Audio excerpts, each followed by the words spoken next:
এখানে একটা watch tower রয়েছে মেনলি হাতি দেখার জন্য।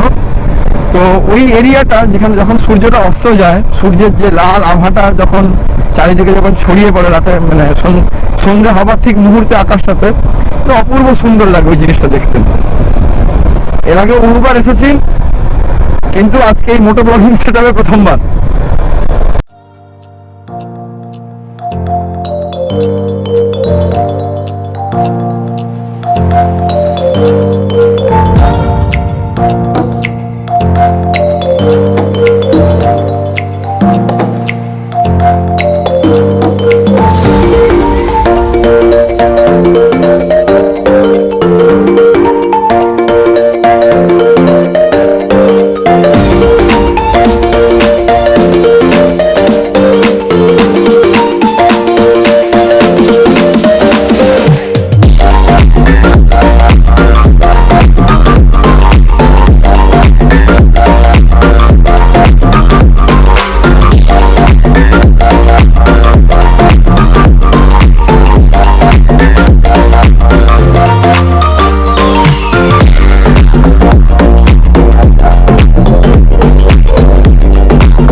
গুড মর্নিং বন্ধুরা, আমি জয়দীপ জানা। আমি একজন পেশায় ডক্টর, একটি গভর্নমেন্ট মেডিকেল কলেজের থেকে পাস আউট, এবং এই মুহূর্তে একটি সরকারি হসপিটালে মেডিকেল অফিসার হিসেবে কর্মরত রয়েছি। তো ওটা আমার প্রফেশন অবভিয়াসলি, আর এটা আমার প্যাশন, বাইক। আজ থেকে প্রায় 4 বছর আগে 2020-তে আমি প্রথম একটা ক্লাসিক 350 কিনি এবং সেটা নিয়ে রাইড শুরু করি। তো প্রথম রাইড বাইক কেনার 7 মাসের মাথায় দার্জিলিং। অনেক ভুল করেছি, পড়েছি বহুবার, ধীরে ধীরে ধীরে ধীরে শিখেছি। তারপরে একাধিকবার দার্জিলিং গেছি, সিকিম গেছি, ইভেন লাস্টবার গত বছর 2023 সালের অক্টোবর মাসে যেবারে নর্থ সিকিমে একটা ক্লাউড বাস্ট হলো, সেই সময় আমি সাউথ সিকিমে ছিলাম অ্যাকচুয়ালি। তো একটা খুব বাজে সিচুয়েশানের মধ্য দিয়ে সোলো রাইড করি আমি। তো একটা বাজে সিচুয়েশানের মধ্য দিয়ে সেখান থেকে আমি বেরিয়ে আসি। প্রায় একটা পুরো দিন জার্নি করতে হয় আমাকে। আমি যেখানে ছিলাম রাবাংলা বলে একটা জায়গা, রাবাংলা থেকে আরও একটু উপরের দিকে বোরং বলে একটা জায়গা, সেখান থেকে আমি শিলিগুড়ি ফিরি, যে রাস্তাটা 3-3.5 ঘন্টায় কভার হয়ে যায়, সেটা আমার ফিরতে প্রায় 9 থেকে 10 ঘন্টা লেগে যায়, এবং খুবই একটা বাজে দিন ছিল। তো অভিজ্ঞতা রয়েছে বেশ কিছুটা, এবং সেই অভিজ্ঞতার উপরেই ভর করে একটা সোলো রাইডের প্ল্যান করেছিলাম এই বছরেরই জুন মাসে, লাদাখ। তো লাদাখ বেরিয়ে পড়ি। অবভিয়াসলি আমার সোলো প্ল্যান ছিল, তাতেও গ্রুপ হয়েছে। মেদিনীপুরেরই 2 জন দাদার সঙ্গে বেশ কিছুদিন রাইড করি, কলকাতার 3 জনের সঙ্গে বেশ কিছুদিন রাইড করি, দিল্লির একটি ছোট্ট ভাই শুভম সাক্সেনা, তার সাথেও 2 দিন রাইড করি। এরকমভাবে একটা আমি জার্নি, আমার 21 দিনের একটা জার্নি ছিল। প্রায় 7000 কিলোমিটার আমি কভার করেছি, লাদাখ সার্কিটটা পুরোপুরি কভার করে মোটামুটি এসেছি। তো তারপরে একটা ছিল যে এই বাইক, আমাদেরকে আবার দেখিয়ে নিই, দ্য মাইটি হিমালয়ান। এটা নেওয়ার বহুদিনের ইচ্ছে ছিল, তো সেইটা আমি তারপরে কিনে ফেললাম।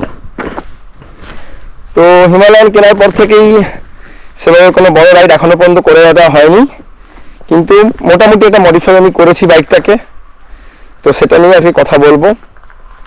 তো আমাদের ফার্স্ট ক্রাইটেরিয়া ছিল, হিমালয়ান যখন প্রথম লঞ্চ করে তো তখন দেখানো হয়েছিল যে টিউবলেস স্পোক যেটা আমার রয়েছে, ক্রস স্পোক যেটা রয়েছে আর কি, এই যে স্পোকের যে থ্রেডগুলো সেগুলো সাইড ওয়াল দিয়ে বেরিয়ে এসেছে। এটা প্রথম যখন বাইকটা লঞ্চ করে তখন একটা রেন্ডার কিছু ফটো বা ভিডিওসে দেখিয়েছিল যে ওটা লঞ্চ করবে, কিন্তু সেটা লঞ্চ করতে করতে প্রায় 9 থেকে 10 মাস লেগে যায়। তো এবছর সেপ্টেম্বর মাসের 27 তারিখ যেই মাত্র নিউজ আছে যে এইটা লঞ্চ করছে, তো আমি সঙ্গে সঙ্গে ওটা বুক করে ফেলি হিমালয়ানটা। তো এটা ফার্স্ট ক্রাইটেরিয়া ছিল, কারণ adventure bike obviously spoke tyre থাকবেই তাতে, কিন্তু ওই স্পোক টিউবলেস এই ব্যাপারটা খুব দরকার, যেটা আজ পর্যন্ত কোনো ইন্ডিয়ান কোম্পানি দিয়ে উঠতে পারেনি। First time in royal Enfield দিল, রয়্যাল এনফিল্ড এটা। তো এটা আমার ফার্স্ট ক্রাইটেরিয়া ছিল, তো এটার জন্যই ওয়েট করেছিলাম অ্যাকচুয়ালি। দেন এই যে টুরিং উইন্ডশিল্ড, এটা আমি ইনস্টল করেছি। তার সাথে রয়েছে বাগবাস্টারের অরিজিনাল বাগবাস্টারের হ্যান্ডগার্ড, এইটা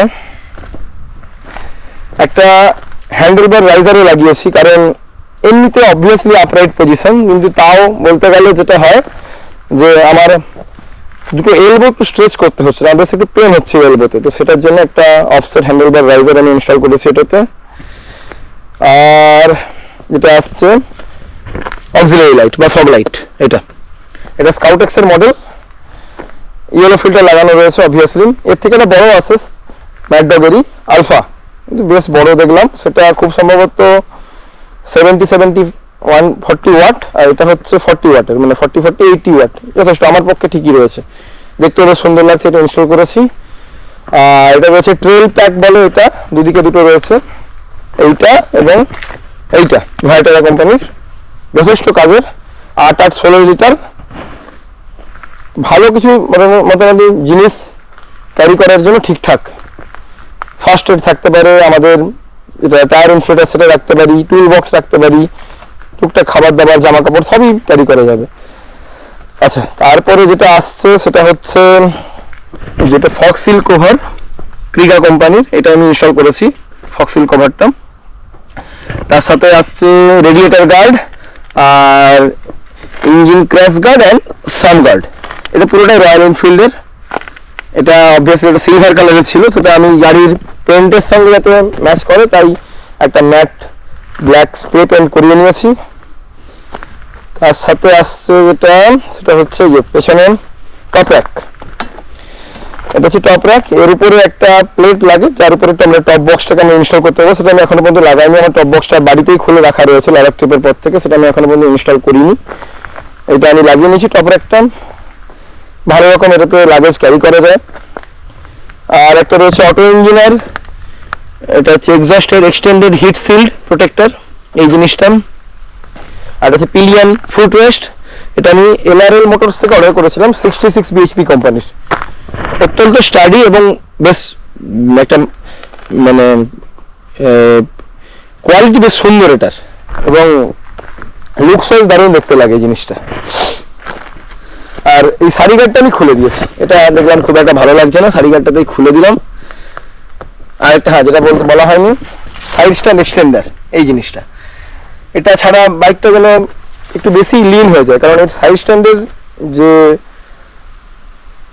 সেটটা রয়েছে সাইড স্ট্যান্ডের, সেটা দিয়ে দিলে বাইকটা একটু বেশি লিন হয়ে যায়। অবভিয়াসলি আমার খুব একটা প্রবলেম হয় না, কারণ আমি ক্লাসিক চালাতাম, যথেষ্ট একটা ভারী বাইক, তো সেই হিসেবে আমার খুব একটা প্রবলেম হয় না। হ্যাঁ, তার সাথে আরেকটা জিনিসও রয়েছে, যেটা হচ্ছে জিপিএস মাউন্ট, একদম ঠিক স্পিডোমিটারের উপরে আমি ইনস্টল করেছি। এই মুহূর্তে মোবাইল হোল্ডারটা লাগানো নেই, এইখানটা লাগে ওটা, এইগুলোই আর কি। মোটামুটি ট্যুরিং করার জন্য যে এসেন্সিয়াল মডিফিকেশন সেগুলো আমি মোটামুটি সবই রেডি করে রেখেছি এই বাইকটাকে। আর এই লোকেশনটা আমার খুব সুন্দর লাগে, নিরিবিলি একটা জঙ্গলের রাস্তা, এই রাস্তাটাতে কোনো গাড়িও আসে না, কিচ্ছু আসে না, একদম ফাঁকা, এটা যথেষ্ট ভালো লাগে। মন খারাপ হলে এখানে এসে কিছুক্ষণ বসে থাকি, যদি এডিট করা বা ভিডিও করা প্রয়োজন পড়ে তখন এখানে চলে আসি। আমি এখান থেকে বেশ কিছু ফটো নিয়েছি, হয়তো মেয়েরাও দেখেছো, লোকেশনে যথেষ্ট ভালো লাগে সবসময়ের জন্য। হ্যাঁ, যেটা বলা হয়নি, যে জার্নিটা নতুন শুরু করতে চলেছি, ইউটিউবের জার্নি নোমাডিক ডগ, চ্যানেলটা অনেকদিন ধরেই আমার মানে খোলা ছিল, কিন্তু কোনো ভিডিও আমি কখনোই পোস্ট করতাম না বা করার সময় হয়নি না, সাহসও হয়ে ওঠেনি, যাই হোক না কেন। আর এটা আমার ইনস্টাগ্রামের আইডি জয়দীপ.জানা। এই কালকেই আমি যেটা করলাম, ইউটিউব আর ইনস্টাগ্রামের লোগোটা একটা স্টিকারিং ফর্মে করলাম, এইখানটাতে করেছি, আর একটা জায়গায় করেছি, সেটা হচ্ছে এই সুইং আর্মে করেছি, বাইকের যে সুইং আর্ম এই জায়গাটাতে করেছি, বেশ সুন্দর লাগছে দেখতে জায়গাটা। সো বন্ধুরা, আশা করছি তোমাদের ভিডিওটা যথেষ্ট ভালো লেগেছে। একটা ছোট্ট ইনফরমেটিভ ভিডিও ছিল, বাইকটাতে জাস্ট কী কী মডিফিকেশান করেছি সেই রিলেটেড, এছাড়া আর কিছুই না। আর আমার যে জার্নিটা আমি শুরু করতে চলেছি সেইটা নিয়ে একটা ইন্ট্রোডাক্টরি ভিডিও, এছাড়া আর কিচ্ছু নয় এটা। আশা করছি আগামী দিনে আমি অনেক ভালো ভালো ভিডিও তোমাদেরকে দিতে পারবো এবং আমার এই জার্নিটাকে আমি কন্টিনিউ করতে পারবো। Till then, thank you all and good bye.